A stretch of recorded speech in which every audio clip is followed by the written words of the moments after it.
Hello, Level Up West Coast Swing. This is the West Coast Swing podcast with Katrina Ostrenski from Hobart in Tasmania. Katrina's an awesome all-star dancer, Aussie, true blue, has been in the scene for quite a long time. We're going to dive into that. And not only are you a dancer, but you're also just recently started a school in Hobart in Tasmania and an event. So we're going to dive into all of this today. Welcome, Katrina. Thanks so much, Steve, and the Level Up community for having me. I really appreciate it. It's great to have you here, actually. And I've been thinking for a long time since I started the podcast, I wanted to get different people on, and yours was one of the names that came up very early on. So I'm really happy that you're here and we can have a chat today. Thank you. Katrina, for the people that don't know you, can you give us a brief history of kind of when you started West Coast Swing, how you babysat Zac Skinner, but just tell us a little bit about your story and your journey so that people get a bit more of an understanding of who you are. Yeah. My name's Kat. My pronouns are she, her. I am in Hobart now, but didn't always live here. Started West Coast Swing, I don't know if it's exactly 20 years, almost 20 years ago, on the Gold Coast, in the lounge room of Alan Skinner, Zac's dad. Started doing modern jive first, which was with my dad in the back of a modern jive classroom with my colouring in books when I was 10 years old. So I feel really fortunate to have had exposure from a young age to partner dancing. But as many people may be aware, West Coast Swing is definitely becoming more and more popular over the world over the last 20 years and before that as well. So it was really fortunate to be part of the growing community in Australia back in the day. And little Zachary, 10-year-old Zachary, who never wanted to brush his teeth. I was living with him when he was going to school, and it's been so cool watching someone like him grow and learn and develop and blossom into this beautiful man of 30 now. I think it's his birthday this month. Yeah. He's no longer I think of him as young Zac, but he's not. Yeah. I mean, he is, but he's not. Yeah. Yeah, he's very cool. And you would have been really excited to see him and Maddie both make champions recently, which is, you've seen his whole journey right from day one, the early days. Yeah, I think those two are such incredible humans. I've known Maddie for a long time as well. We used to live together on the Gold Coast. She's a bloody legend. Yeah, and I think I hope they're both proud of themselves. I think proud is a statement that something that you should feel yourself, and sometimes it feels weird saying you're proud of someone else, but I think the Australian community and New Zealand as well, we're so far away from the rest of the world, and it's such a challenge to be able to have the exposure to competitions, a circuit, the social dancing that you can't immerse yourself in West Coast Swing here as much as you can in other communities, and to see the two of them grow into the incredible dancers that they are now is really beautiful. So it's been a privilege to watch them. They're such great dancers, and actually just a real credit to the both of them. They're really awesome people. So for the community and their enthusiasm and how they just encouraging, cheering people on. There's, any event that I go to that they're there, they always come up, they give you a hug, say g'day, even if I don't see them because it's a big event or something and I just don't really cross their paths. Whenever we do, they're just really encouraging, and we're lucky, I think. We're lucky Absolutely. that we have and especially because they're representing the rest of us. So any associations are positive. Yeah. If you're listening to this podcast and you see Zac and Maddie abroad and you get that opportunity to go to their workshop, you won't regret it. They're great teachers and so much fun to be in class with. Yeah, absolutely. In fact, I remember, Kat, your dance with Zac, I think at the last Swingsation I went to. I think you drew him in a Jack and Jill. Yes. Yeah, a super cool dance. You actually made a comment, I remember, on your social media, and you said something about that dance in particular, or it might have been a recent one, but you said something like this is why I love West Coast Swing, because of how much he took care of you as a follow and was just with you in the whole dance. What's that Yeah. like? Like, what's that? I'm a beginner follower, but what's that like as a follower to be an all-star and have someone like him or a leader like him that has those sort of qualities? Yeah, I think like so much of dance is vulnerable, right? Like we're putting ourselves out there to be judged for our creative ideas and our input in the way that we move our body. And I think like it's a vulnerable place to be in regardless of what level you are. And I can't speak for every all-star because I'm definitely not, and I'm only very low level all-star comparatively to many others in the world. But I think for me, and especially for the dance that you're talking about at Swingsation last year, 2025, I felt like I had kind of just been clawing my way back into feeling comfortable showing up in an all-star competition. And the beautiful part about dancing, or getting to draw Zachary and dancing with Zachary for that particular competition, was that I know that I'm safe with him and that he's got me no matter what. And Right. I know that he's a competitive person in nature, but never at the sacrifice or detriment to others. And so he was able to bring the best out of me, and also make me feel like I had a voice and something to contribute in the dance. And I think like something that was particularly special in that moment was that it was the first competition that I had brought some of my local students from Tassie who had only been dancing, a couple of months, less than a year. So it was really cool to be able to dance in front of them, I guess, because in my local community there was no other leaders other than the people learning West Coast Swing for the first time. Especially seeing them being able to see you with your capabilities. I think because like locally sometimes, you're a bit withheld because maybe you don't have someone that pushes you to that height. Whereas, yeah, I remember that moment. Actually, you had some really cool moments just where you really shone and like you took the spotlight, like in those dances. And yeah, it's very cool. It's very cool. And I think, again, props to Zac for being such a legend. I always think of him when he's dancing, and it's good to hear that you say that he leaves space for you to input and create. When I watch him dance, it's like watching the cartoonish Tasmanian devil. Just it's this like this, it's just non-stop, but like everyone that I speak to, they all say the same thing. Like that, no, he's actually listening and responding to what's happening everywhere, even though it looks like it's he's just 100 miles an hour. But he's so creative and he has such a repertoire of moves and combinations and movements and just kind of goes with the flow, exceptional musicality.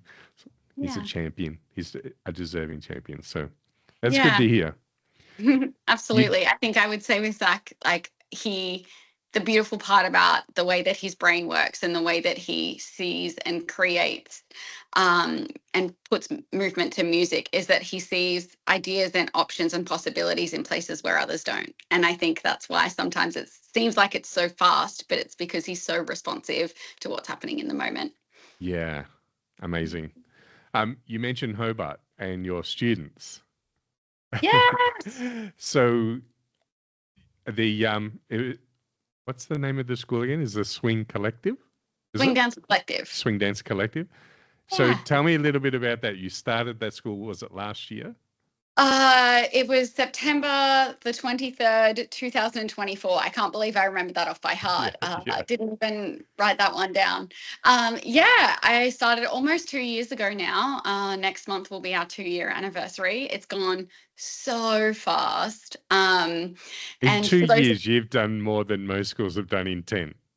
Oh, I think it's just pretty different, incredible.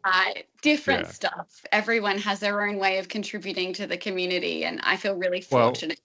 The reason why I say that is you started that, and then at the same time in your city, where there's no other West Coast Swing schools, which we should touch on, but you've also had 2 events.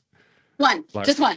Just one? Just one. The next one's in February. I'm getting ahead of myself. Okay. You are, but I love that February you think it's established. Thank you. I'll take it. I think I heard back from people who went that were just saying, like, for a first year event, it went so well. Yeah, I was really proud of Southern Light Swing. It was incredible. Yeah. Let's backtrack because I've jumped the gun a bit. Let's go back to Swing Dance Collective. So you started that almost 2 years ago. Yeah, so I live in, you mentioned Hobart. Hobart's the capital city of Tasmania, which for those of you who don't know Australia very well, it's the like tiny little island at the bottom of the country. And I was the only West Coast swing dancer in the whole state before I started Swing Dance Collective. And I missed it. I've lived in Hobart for 10 years, 11 years actually now, and I missed dancing. I missed the community. So, since I moved here, I was either not dancing at all or maybe only once or twice a year. And, before starting Swing Dance Collective being a shift worker, I wasn't able to open something myself on a regular basis. But 2 years ago, took the plunge. I'm terrible at business, was a finalist at the local business awards and shouldn't have been if it was based on profit because there is none. I think I pay to keep my business running, but whatever, it's worth it. Right. And so it like slowly grew, and now we usually get between 30 and 40. Winter's a little bit more quiet, but students every Monday night, which is epic. The interesting thing about you being so committed and actually with your own funds doing that. When I was at my swing, Z and Delina said the same thing. When they started, it was costing them to run the school, and I always think, well, look at where they are now. Like, planting those seeds and actually making that investment. And also because I know you and I know I'm going to say your spirit, like behind everything that you do is really cool. And like you had that infectious, in a good way, an infectious like attitude towards the dance and the community in general. I think I really hope it pays off like long term. I hope you get to be the Asia Open in Australia, like have that kind of significant impact. And in Hobart, because there's challenges, right? Hobart is, for those of you who are abroad and don't know Australia very well, Hobart's like a very small city. It's not densely populated or anything like that. The economy in Tasmania is probably struggling in comparison to the other states. The economy in Australia in general is not good. So with Hobart probably being one of the toughest conditions. And so, for people to have the luxury of going to a dance class, it really is something that they have to kind of step out and try. And it's kind of a big commitment, especially if financially they're not, doing as well as others might be. So you also were the only one teaching. And so you're a follower, that's your primary role, but you've had to also teach leaders how to lead. How was that challenge, and what did you do to overcome that? Because I've met people recently at a number of events where their starting schools are in a similar position to where you were maybe 2 years ago, and they're struggling with that same thing. They, fortunately for you, you're an all-star, but the ones that I'm talking to are intermediate level. And what would you say to those people who are trying to do everything? Yeah, I think firstly, like, good on you, and it's bloody tough. Like, I think anyone who has the courage and, the commitment to bring a community together and share West Coast Swing, I think, like, kudos to you, and anything is something, and it's incredible. I think for me personally, you're right. Like, I am really fortunate that I have had the opportunity to travel a lot. I've been doing West Coast Swing for a long time, and I've also been a teacher for a long time. I was teaching modern jive before I even knew what West Coast Swing was. And so I think I was really fortunate from that capacity or that lens that I found the actual teaching part quite easy. But the teaching of a leader and the ability to demonstrate was where kind of the challenge was for me. And I think initially I was like, oh my gosh, like, patterns are hard. but what I can, or I feel like I've been able to teach people in Hobart is how to lead and how to follow, not necessarily what, but more so the why. And, you know, that's both a positive and a negative. Some of my poor students, they like turned up to Revitalize, you know, last month and were like, Kat, you've never taught us this move. How could you forget this and not teach us this? And I'm like, oh my gosh, I'm so sorry. I didn't even think about it. But I think a lot of people who dance with the students from Hobart really value their connection and their ability to move through time and space and putting the swing in their body. And so I hope, and I'm just doing the best that I can, but I'm trying to teach them the how and the why rather than being too prescriptive in the what. But yeah, I'm also, you know, unfortunately teaching them all of my bad habits as their basics. So they got a long way to go, as we all do. As does every single teacher. Yeah. So yeah, it's yeah, that's not unique to you. Yeah. I think I just want to add one thing. It's something that was really important to me and still is, more so in the first year than the second year. But I used every opportunity and everything that kind of came in through the doors from a financial lens to reinvest in the community, to bring other people down to teach them. So, you know, they've been really fortunate to have a number of other teachers at the local classes that they can learn from, and then they take that knowledge to peer practice and practice it themselves on the Wednesday nights. So I think I know my shortfalls. I know that there's a lot that I don't know or can't teach very well. And so trying to fill the gaps of my own knowledge or strengths is a way to support them as best I can. Yeah, and look, if they only ever take what you do know, Kat, like that's more than enough. Like way more than enough. Yeah, no, it's you know, I think whenever I've seen the Tassie crew as well, like, and I've seen them perform or I've seen them compete, and I've seen you sitting on the sidelines right there with them, cheering them on, I think they couldn't have asked for a better community leader and a teacher. So, you know, props to you for doing it. Thank you, Steve. It means a lot. We spoke a little bit about this at Asia Open, just in general. We were having a bit of a conversation about some of the challenges about growing a community, and I know that both of us feel the same way, that, you know, when we put the dance first and we put the students first and the community first, good things come out of that. And if we can avoid any of the politics or anything like that and just sort of keep clean from that sort of stuff and keep our focus on them, that tends to be the way that I think people respond better as students.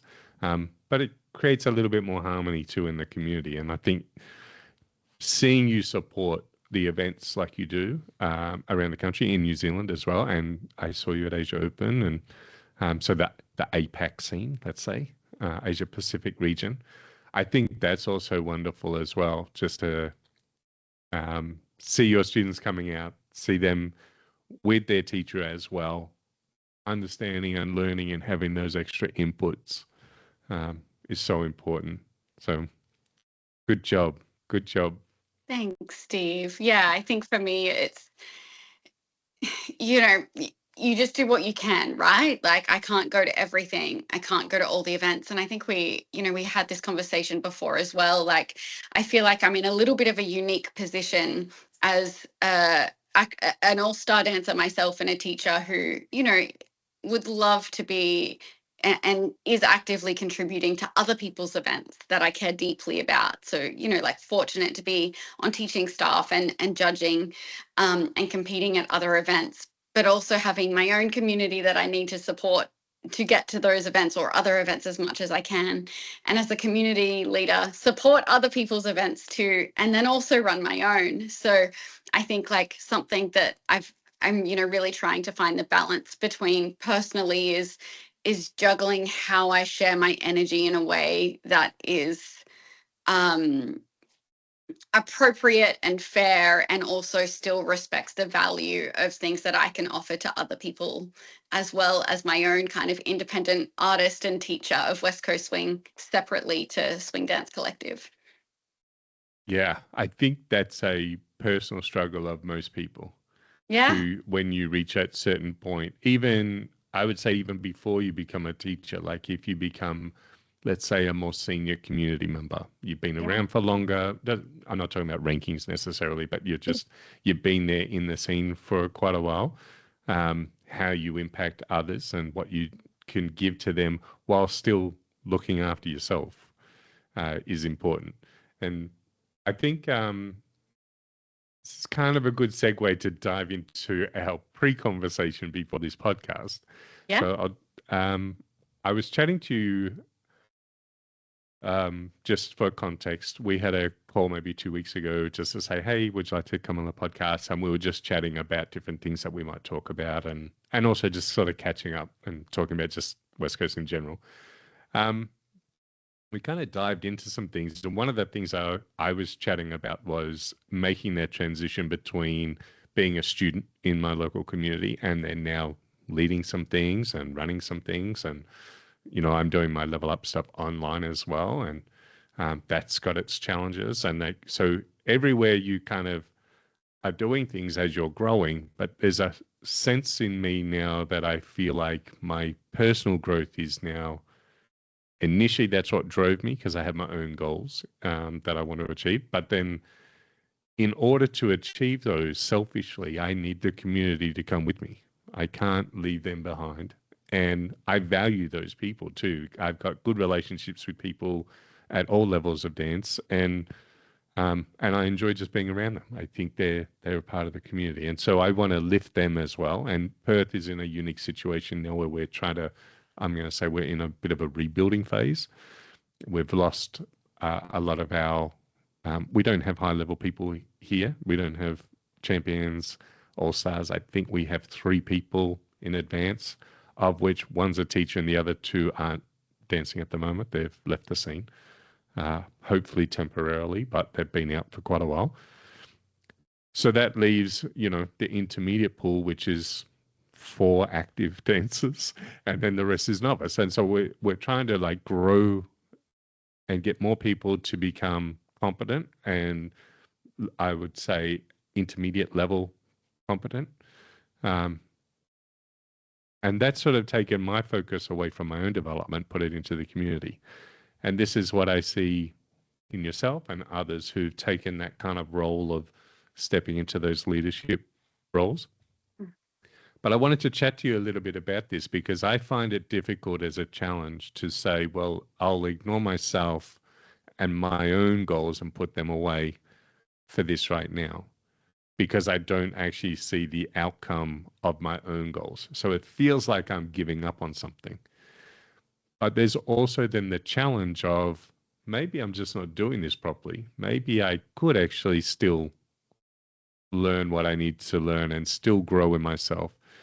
And I feel a small amount of that as I'm teaching people. I'm kind of figuring things out, correcting stuff myself, and I'm going to say I'm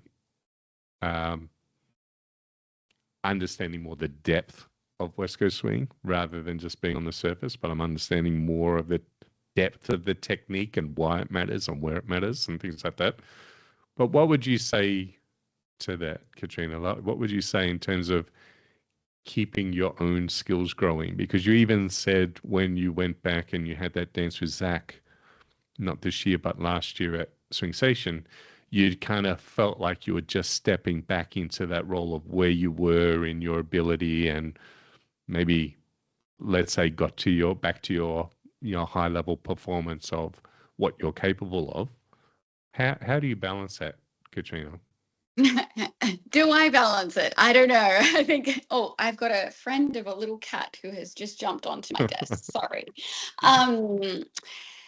Do you know what, Steve? Like, I don't know yet. And I'm just trying. And I think I'm not always getting it right, but I think I am trying to find ways where I can do the best that I can with what I have, because, like, what's within the span of control, or what's within your span of control. I think, for me, I live in Hobart. I choose to live in Hobart. I will still live in Hobart, and that's not going to change. I love it here. And so the accessibility for me to be able to partner with someone of, a similar level right now isn't necessarily available. And, to your point about in Perth, having kind of like a couple of advanced and a couple of intermediate dancers, that I have newcomer dancers and novice dancers, but I don't think anyone in Tassie even has a novice point. So, you know, it's tough. And what I said right at the start about Australia being so far away, and the accessibility of just like being able to immerse yourself in a dance with other people, and the volume of access like every night of the week, etc. And so I think for me, what has really helped is deciding what's important and when and why.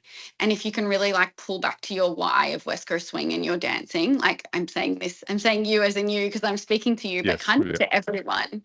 Like, what's your why and what's your why right now? And that might be different to what it is in 2 months' time or in 6 months' time or 1 year. And then how can you find ways to make what's within the span of control and what you have accessible work for you? And, you know, there's definitely like tools and coaching and all of that sort of thing. Like I coach a lot of people in Australia, which I feel really fortunate and privileged that they like want support from me. It's really cool. But like, it's the fundamentals. It's like the quality of movement. It's, you know, doing classes that aren't necessarily West Coast swing. It's working with your students on something that you want to work on. And so what's been really cool for me personally is going to these events, like you've mentioned a couple, also Korea Festival, which was incredible. Korea Open was also incredible. And like going to these events and showing up to the workshops, assuming that those teachers, those champion dancers are talking directly to me, even if it's something that I've heard a million times before. I feel like I'm doing the way that I show up to every single class, no matter who's teaching, is like they are speaking directly to me. How do I put that in my body differently or better? And that mentality shift for me, particularly over the last couple of years, is something that I feel like has really helped me progress and understand more and feel more confident in my own body and my movement and what I have to say as well, like how I teach other people, because it's not always about learning the next new thing or dancing with the best dancers. I think it's also building the confidence in yourself that you know how you move and how you want to move, and then sharing that with your community, the stuff that you're working on yourself, because that's where like you're passionate, right? So that's it's the easy. challenge right now. Like it's on the forefront of your mind. So it's like, well, how do I teach this? How do I share this? Yeah. I think also you touching on the opposite roles, like you've stepped into a leader's role to teach the leaders, and it's like your secondary role. And what I've found now is as I'm only just sort of stepping into the following and just doing that more in class and socially. And then there's a part now when I go into a workshop, even if I understand what the leader's instructions are, I'm more attentive now to what the followers are being told, because it's just like a totally different wavelength, and trying to understand it for myself as a follower, but then be able to convey that to a follower is a challenge. So, of course. And you're not always going to get it right. Like the amount of times I've gone back the next week to a class and I'm like, so I taught you the wrong thing last week. Let's do it again and I'll teach you right this time. Z basically said that him and Delina stood up after a year of teaching, their first year of West Coast Swing. They were teaching and they said to the class, we've been teaching you guys wrong this whole time. We're really sorry. Let's start again. So it's like, if they can do it and get away with it and the community forgives them and says, let's go, it takes the heat off a little bit off us, I think. Yeah, absolutely. I think like it goes back to your values, right, and how you want to show up. And for me, authenticity is one of my core values. So if I'm turning up and I make a mistake, I'm like, oops, my bad. Like, let's fix this together. Yeah. There's a part that I just want to touch on for the listeners too. When I'm talking about levels, I'm only saying that for perspective. I don't give a shit, honestly, about people's levels. And we have a lot of dancers in Perth who I think, have wonderful connections, and we always have great social dancers and all the rest, but they just don't compete. They don't travel. They stay in Perth. And so they may very well have been an intermediate ranked dancer by now, but they just don't. So they're classed as novice, but it's just a more give out lay of the land. Doesn't bother me one bit. But What I will say is we did have a conversation a couple of weeks ago, and this wasn't supposed to be part of the podcast, Katrina, What are and you it doing wasn't to me, Steve? it wasn't kind of in the notes that I sent you of things we might talk Okay. about, but it's something that we discussed, and it was like I thought about it afterwards, and I thought, you know what, if this is a question for me, I think it's probably a question for the community in general that we might feel this way. So I had a chat to you before about when I go to events, and this is in the context of personal growth, right? And I think I told you that Clint once said to me when I said, hey, I'm struggling to grow and I'm kind of hitting a bit of a wall and I'm not sure how to break through and there's things I'm trying, but maybe where I am, I can't try it here or something like that. And he said, if you could just go to the US or Europe for 3 months and like really immerse yourself and then dance with as many high level dancers. And he sort of said, iron sharpens iron, you'll like have that growth that you're looking for. And those options aren't available to me. So, but then when we were talking, you kind of said, well, who did you dance with? Or like, who are you asking to dance? And I'd had some bad experiences a couple of years ago, maybe, 3 years ago or so. Which I talked to you about, which I won't mention any names, but where I'd ask people who were above my rank to dance, and occasionally they were on staff and occasionally they weren't, but they were like senior to me. And in the dances like that, it was obvious that they weren't interested. They're just uninterested in dancing with me or, and you can feel it, right? You just have those experiences. And so it kind of stopped me from even bothering asking. And I just thought, especially at an event where I see so many people that I want to dance with who I know who, just getting to enjoy dances with them is enough, like for those events. But then I also had an experience where I was at an event and all the pros were kind of near a DJ box. And this was like one of the first big events I went to. And I remember thinking, Emmeline's up there. I want to see if I can have a dance. And I think her and Jacob had just done a choreo for me. So, but I never danced with either of them and hadn't had a lesson with either of them at that stage. So I went up to try to sneak a dance in with Emmeline. And then I didn't realize, because I'd never kind of done this before, so I didn't realize there was actually a line. But it didn't look like a line. It just happened to be one. I was sort of standing there and I was watching Emmeline dancing with this guy. And as the song started winding down, there was this kind of jostling of these few people who were towards the front of the line to sort of go, well, I'm next. And this one guy was like right on the edge of the floor, kind of like sticking out his chest and sort of like showing his position. And then right before the song, even before they finished dancing, he went out, right as the song ended, he went out and stood there. And Emmeline kind of hugged that guy she was with and said, thanks for the dance. And then he left. And then straight away, this other guy's in there, is like, I'm next. And I was like, this is horrible. And then the next guy was like already in the edge of the dance floor. And then I realized, there's actually, 6 people deep here. And I gave up. At that point, I just went, forget it. I'm not doing that. That just felt horrible to me. So for those reasons, I kind of just end up dancing with the people who I dance with. And often on Sunday night, especially, I look around the outside of the dance floor and I will find followers who maybe haven't been dancing or been asked to dance maybe, or are just sitting there. So I ask them to have a dance. And I enjoy the events for that. But I feel like, and I think in our conversation, you mentioned to me that, you've got to get up and ask people who are specifically higher than my level. And I think you gave me some good advice around that. So even if you don't remember the advice you gave me, I'm wondering if you could tell me fresh what you think of that and whether you felt that and what advice you would give me, if any, to change my thinking or maybe do something differently. Yeah, I firstly just want to say I felt like really grateful that you felt safe enough to kind of share some of that. And I think, in our phone conversation, there was probably a little bit of vulnerability there.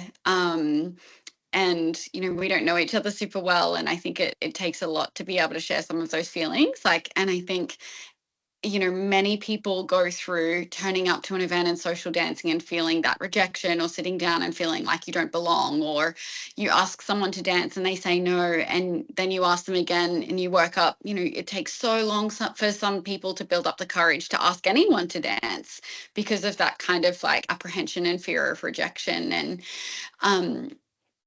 I think what we were talking about was really powerful, in that for you, some of those experiences that were really awful for you, and they like had a really probably like negative impact, had started to shape the mindset that you went into dance events with, and about the value that you felt you had or could offer someone else, or like how you could make the most of the weekend for both yourself and others. And I think if there's someone that you've asked to dance a couple of times and they've said no, and you feel like rubbish dancing with them, then like don't ask them to dance anymore, especially like who cares who they are or what level. It's irrespective of that.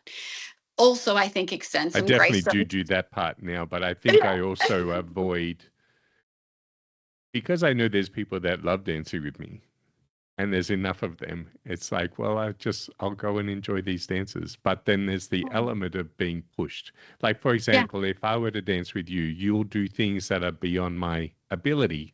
You'll cater for my ability, but you'll do things and you'll see, oh, is he able to respond to this? Or does this work? And it changes my perspective on the dance, right? Because I'm like, oh, this is actually what's happening, or something that could happen. And I think it's those experiences that I've been missing out on because of my past experiences. Yeah. And I think, it's so easy to go back into what's familiar and what's comfortable and what is safe. And also where that like learning and growth happens is like in the discomfort. Like the comfortable is here, and then the learning and growth is out here in this extra bit. And like it's bloody hard. It's hard for me. Like I don't ask champions to dance. They're terrifying. Beautiful to like catch up with outside of, but like dancing with them is terrifying because of the pressure we place on ourselves, right? On wanting to deliver something or to be someone.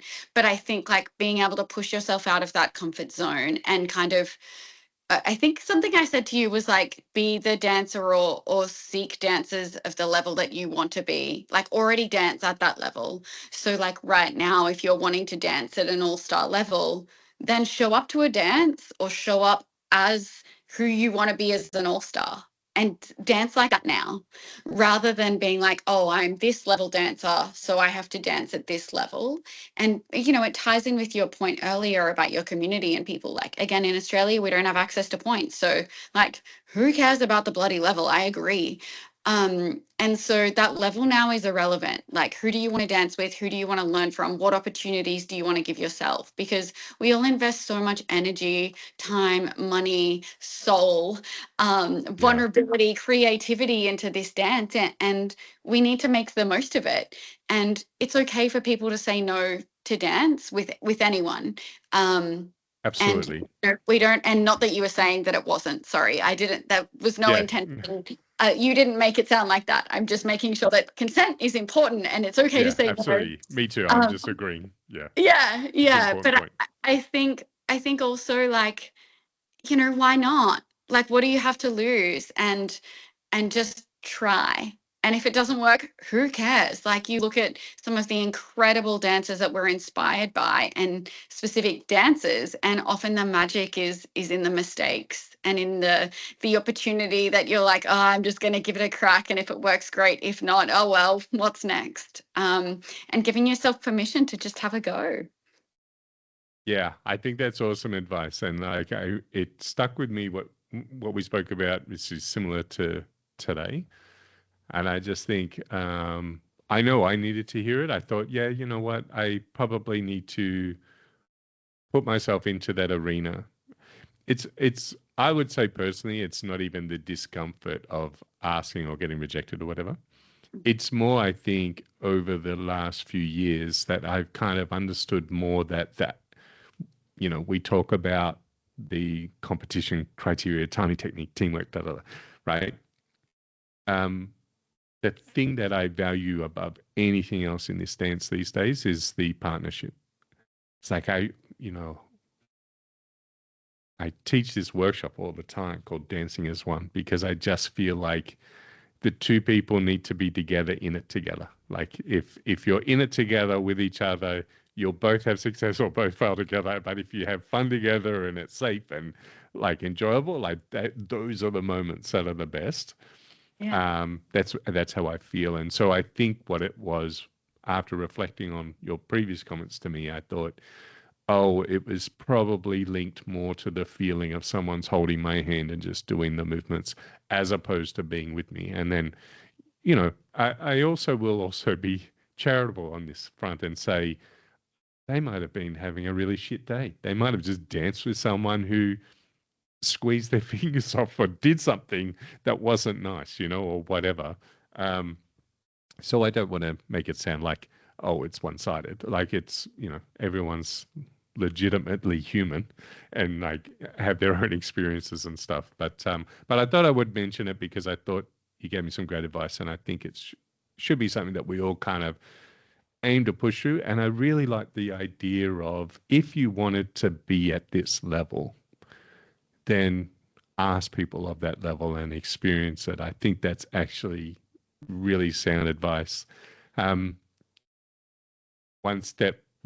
caveat to that is we also spoke about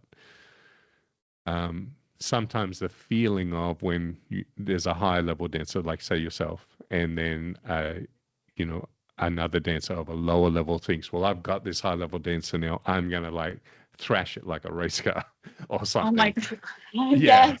Yeah. And it's like, let's not do that. Like even if let's say I wanted to aspire to an all-star level, and I danced with an all-star, when you said dance like an all-star, I know you don't mean like showing all the championship moves and like somersaults or whatever. I know you didn't mean that. So I just wanted to clarify Thank you and for just say, clarifying. yeah, but be yourself and be that person, and in your mindset, just say, well, this is where I'll be one day dancing with you. So I'm going to have a great dance with you right now. And if you're in it with the person in the partnership and dancing together, both of you will have a good time, whatever happens. So Yeah. And especially in social dancing late night, like, why did we all start West Coast Swing? It wasn't to like have someone video us and be on you, or maybe for some people it was, but like for me, it wasn't. It's like about the dance, about creativity, the improvisation, the connection, the partnership, like the community. Like that's a lot of people's why. Not everyone, but I know that, that sounds like, when I speak with you, that's like the stuff that you hold really, really dearly and you really value in it. And it's just and a good song makes you want to move. Like it just is. Yeah. There's so many good tracks that have been at these last lot of events. Like I've been Shazamming so much music. At Revitalize, I said to JP Masson, who's part of the Level Up Pro team, but he was DJing at the event, and I said to him, hey man, have you heard this song? And so I don't know what it is, but it got played at Asia Open, it got played at My Swing, and I heard it here. And he goes, how's it go? And I said, oh, it's like beep bop, da da da da da da, beep bop, beep bop. And he looked at me and went, I don't know what that is. And I found it later and I sent it to him, and he said, Steve, at the time I thought that's got to be the worst description of a song he's ever heard. And then he listened to it. He goes, actually, it's pretty accurate. Yeah. It kind of is how the song is. Yeah. But yeah, when those songs come on and you're just on the dance floor, I don't care who you're with. It's just like, we're going to have the best dance ever because this song's so good. Yeah. That's what gets me up and going. It's great music and to have the enthusiasm. Do you know Chantel Ellison? Jaffa and Chantel from Queensland? Yes. Yeah, I had a dance with her once at Revitalize, and she's very composed and elegant as a dancer. Like this is my experience. Incredible, like her poise and control so and her good. lines. So oh my good. gosh, yes. Yeah, beautiful dancer. And then you know, we're in close hold, and the song came on, and then she just went, "I love this song," and then all what I knew of Chantel was out the window, and she was getting down, like grooving out. I'm just like, I'd never even seen her do this, but she just came alive because of the music. That's Those are the awesome. moments. Those are the Yeah. moments. And I joke about it with her. I'm like, put that into all of your Jack and Jills because it was so like, it was awesome. Yeah, she's Yeah. great. But yeah, the music makes a big difference. Um, I know we're getting to that time, but I did want to chat to you about Southern Light Swing. Yeah. Um, can we just dive into that? How'd you go? First year Yeah. First year was headliners, epic. amazing headliners, which I don't think had been to Australia before. Mm-mm. Yeah, how'd you Yeah. find it? Yeah, it was incredible. I think it was a fascinating journey, to be honest. I remember speaking with some other like community leaders and event directors before even starting Southern Lights, and I was kind of like, oh, like at what point do you run an event in your community? And they said to me, they gave me great advice, which was absolutely true for them.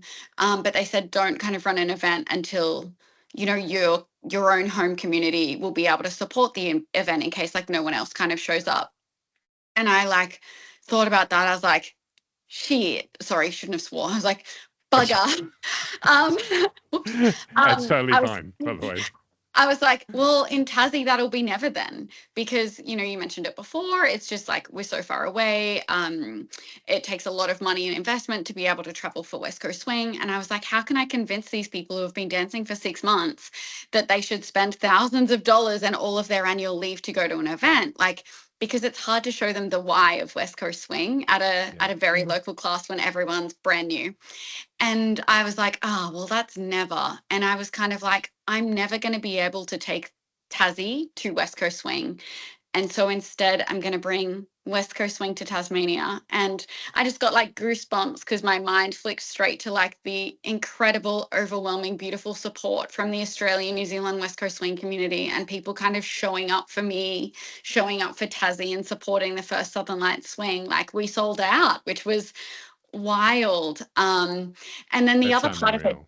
That's yeah, unreal. I I think that's a testament to who you are. Just, I know people that told me they were going, and at the time I was saying, "Can't you come to the Perth event?" And we're on the other side of the country. You're sort of aligned with the East Coast, and they said, we can only go to one, and we just want to support Kat. Like it's her first event. We really want to be there to support her. So I think that's you showing up the way that you do at so many events and for everyone else that I think you got that paid back and well done. thanks. I'm like literally crying. Yeah, I think I think as humans, we always want to feel like we belong somewhere.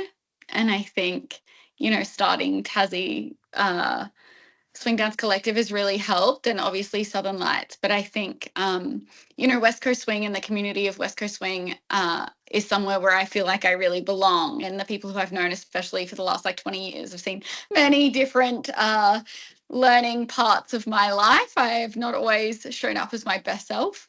And Southern Lights was just like looking one when I opened ticket sales and for the first event and seeing all of the people buy tickets straight away because they wanted to be able to support it, and then also at the event seeing my vision not only come to life but be beautifully morphed and evolved into something way more than I ever could have curated myself because of the people who were there. It was That's really so special. good. That's Sorry, so good. yeah. That's so good. And like everyone said, the feedback that I got was it was just such an awesome event. The venue was beautiful. All the workshops were great. The pros were amazing. Yeah. Like everything.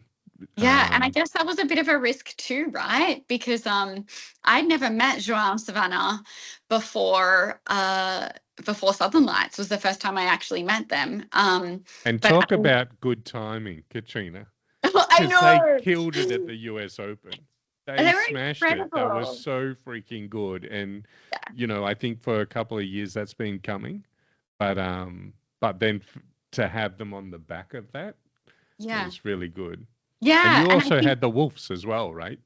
Absolutely adore them. They're the most beautiful, passionate, quirky, dorky, quiet, fun souls that are just like they offer so much.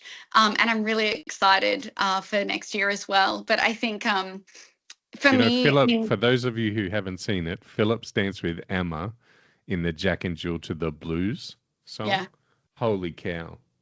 When I watched that, I just thought, man, how good is this guy? Like, yeah, he's he's so incredible. good. He's There were a lot incredible. of good dancers, but that one stood out, and shout out to Emma Collier because she, She's a killed it boss. with, yeah, like it was Fierce. just such a cool dance. And to see him and to, I think, have the influence of the Europeans in Australia like that, Yeah. it's wonderful. And I think that was what was really important to me, right? Well, a couple of things. One, it needed to be aligned with my values, and I was ruthless in that, in a positive way. Ruthless sounds really negative, but I was like fiercely protective of the decisions that I made and made sure that it was aligned with my values. And part of that was like who the pros were. And we've got incredible events in Australia and New Zealand already. I don't want to be like them. They're incredible at their own thing, and that's great. And we need everything that they do. And I love being at all of them. And for me, what I feel like we kind of miss out on goes back to what I was saying earlier about our opportunity and our access, specifically to people in Europe and dancers in Europe who are really leading the way right now. And, the other thing for me that's really important isn't the level. Like, I don't care what level you are, but it's about like how you show up and like who you are as a human and that Yeah. like alignment with values. And that's where, everyone that I had at the first Southern Light Swing, it was like both of those things combined that were really, really what I think made it so beautiful. Yeah, it was cool. It was really, really cool. And the So, Afro class, oh my gosh, everyone loves the Afro class. really, do you want to shout out the dates as well while we're here, just in case there's other people listening who maybe haven't been before, Yeah. or maybe have never even been to Australia before? Yeah. Do you want to just share the dates while we're here? Yeah, Southern Lights Swing 2027 is the last weekend in February, so the 25th to the 28th of February. And importantly, there's another, hopefully it's okay that I say this, Steve, Yeah, but absolutely. another World Swing Dance Council event the following weekend in New Zealand. That's Swingvasion. Shout out to Charisse and Guido. They're doing an incredible job. So we would like to call, Australia and New Zealand now the Happy Hemisphere. So come and hang out in the Happy Hemisphere because you'll get two back to back. And everyone who's been to the New Zealand events can attest the New Zealand community is also awesome. They all show up, they're all in it, and they look after everyone that comes, and they're great events. So Yeah. And can I say one more thing about Southern Lights that absolutely, I'm really excited? yes. I think something that's really important to me as now I'm like a lot senior in my time in the community is the like coaching mentor role that I feel like a lot of us, or that like I feel like I can play, not just at an individual level, but a community level. And I think part of the competition, part of West Coast Swing can be really challenging with the like roller coaster of emotions that comes with both success and failure, or whatever that success or failure is for individuals. And so Southern Lights, I was really proud. I think we're the only event that has ever done this, but the Invitational on the Sunday is actually the first alternate of all of the Yeah. Jack and Jills. So if you don't make finals, but you're the first alternate, you get to be invited back to do the Invitational and dance with one of the pros. And it was so It cool. Oh was my good. gosh. It was good, and what a highlight! Like that's awesome. Because you know, I think because did they know that before? Was that announced prior? Yeah, it was. I was because I was But going I to don't say think that they would be realized it such was a a. spotlight. I was going Sorry. to say it would have been such a like a oh damn it first alternate, but then oh wait I get to dance with like Yeah. some of these pros and Or have for that some terror. experience. Some are like, Yeah, yes. absolutely not. I'm not doing that. I don't want to. But they all did in the end, which I was super proud of. Yeah. Yeah, that's very cool. That's very cool. Congratulations on such a good event, Thanks. and also everything that you're doing in Hobart and the Tassie crew. We love you, and I hope we get to see them more at more events coming across the Bass Strait. And like, I know there were people at Revitalize this year as well, which is great. That event's so good. I think as a community leaders, I know you've been at like quite an integral part ever since I've been dancing West Coast Swing at Adelaide. You've always been there and shown up and been involved, and Kevin's had you there. And you're in Perth next month. Yeah, go Next month? West. No, the month after. Yeah, in 6 weeks or something, you're in Perth at the Go West Swing Fest event. If anyone's out there and you haven't booked tickets, come along. Yeah, We'd love I'm it if really the excited. if the APAC community, Singapore and Malaysia, if they come down. It's pretty close with Perth, and so yeah, very cool. I'm looking forward to it. I have one last question. Mm, So you've been dancing for about 20 years. yes, You've had different seasons through West Coast Swing, yes. and you're now in this season in quite a prominent senior role in a newish community, but doing a lot of high level stuff. What advice would you give to a young Katrina, knowing the lessons that you've learned now? What would you tell her maybe in her first few years of dancing? Make good choices. If anyone's seen Pitch Perfect, it's from Pitch Perfect. Ever since I saw it, I stole it. Make good choices. And, a good choice for you might not necessarily be a good choice for somebody else. And maybe the bad choice is actually a good choice. Who knows? But yeah, I think that's my primary thing. But I have one other. Can I have two advice things? Yes, of course. I think something that really helped me was actually advice that I got from someone called Scott Stewart. He was my dance partner for a little while. And when I was first doing West Coast Swing, I absolutely aspired to be like Holly Cormie. She's incredible. She just had this way of moving that I was just completely enamored by, and I wanted to dance just like Holly. And everything that I did in my dancing, and it kind of started in modern jive, and then my early days of West Coast Swing, everything I was doing was trying to mimic what she did, because it was such an inspiration to me. And then Scott actually said to me one day, he was like, Kat, you're never going to be better at being Holly than Holly is at being Holly. You have to just be yourself. And that actually completely unlocked me creatively, which was, I think, one of the key reasons that I am the dancer that I am today. I absolutely take inspiration from others, but you have to apply things that work for you and that resonate with you and feel good in your bones. And so that was really cool. I think that's something that really helped me. That's unreal. I think that's really good advice, actually, because I've heard some people repeat that sentiment before, like some of the big names like Robert Royson said that about learning something that was Mario Rabaul's kind of movement. And I think he said he walked off the floor and he just had a dance with a pro and he did this kind of movement that Mario would do. And the woman said, "Oh, I noticed you did this thing that Mario does." And he's like, yeah. And he's all really proud of himself. And she said, "Don't do that ever again." Yeah. She said, "You need to be you, like Mario's taking." And he kind of went, "Oh," and he kind of realized, yeah, it's becoming your own dancer. I've been through that same experience where I've tried to emulate what Semyon does in his movement because I think he's a beautiful dancer, Maxence. Or even the way Jakub and Emmeline move, seeing the way they roll, but my proportions are totally different. I don't look, even if I do the exact same movement, it looks totally different in my body. Yeah. There's kind of touched on this podcast with the last episode with Sam and Beck, because I had Zoe, who you know very well, Zoe Berling, say to me, every time we dance, she's doing the hip hop grooves and stuff, and she's like, "Come on, Steve, let it out. two more, let it out," And I'm trying to figure that part out myself, how to find ways to incorporate that. But it definitely feels more freeing, especially when that music comes on, when you got Chantel busting loose and going, "I love this song." She's doing her stuff. Yeah. It's kind of one of those things. It's challenging when you get judges who kind of say, I want to see you like this. I want you to do this. I want you to do this. Or you take lessons with people and they give you things and they're trying to guide you, but sometimes you can hold on too tightly to what they've said instead of sort of working it through your body and making it your own and then moving forward. Yeah, absolutely. I think like there's so many right ways of doing things. And that's why I feel like as a teacher, I feel really confident in what I have to offer, because I'm totally okay that, another incredible teacher is going to say something opposite to me, and that's right too.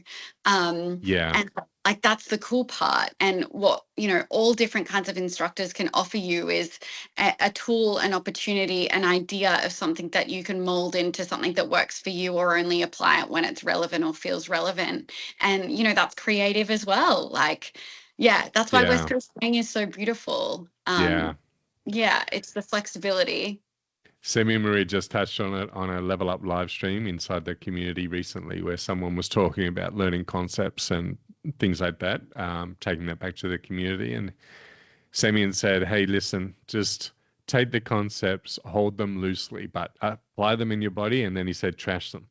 Yeah. And he said, because you've got to be able to take them, learn from it, feel it in your body, and then evolve it to be your own.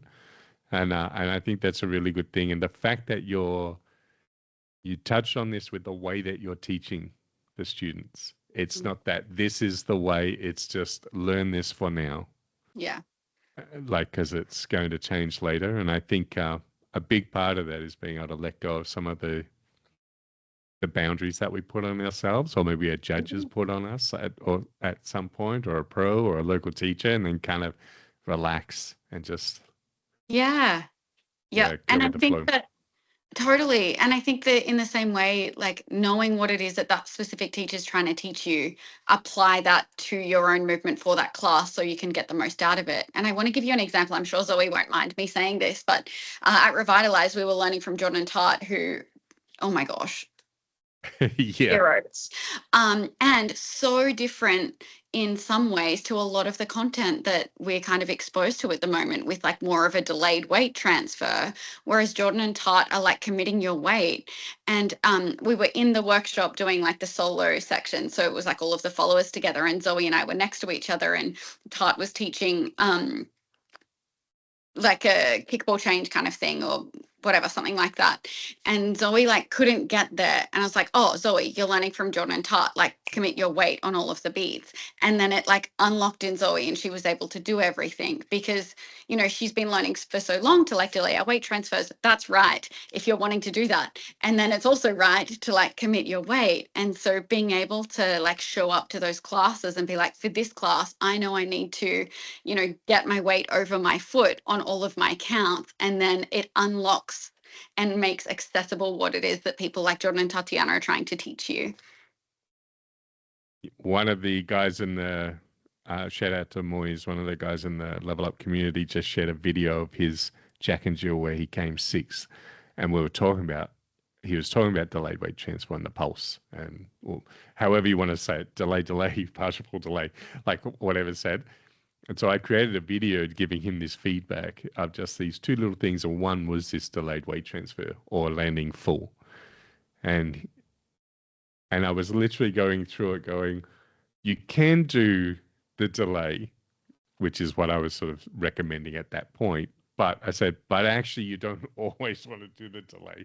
But so try it out, feel it, but there's also not wrong if you're full. Like, yeah, I'm actually literally trying to unlearn the delay in certain moments, because it really hinders me in some movements, which I wasn't aware of. And then it's one thing I'd love to get Robert Royston on the podcast and ask him about that, because yeah, very cool. I've loved this time, Katrina. Like, thank you very much for hanging out and having a chat, sharing everything.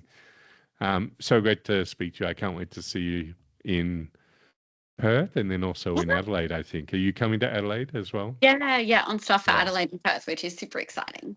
Yeah, it'd be amazing. Thank you very much for your time. I appreciate it.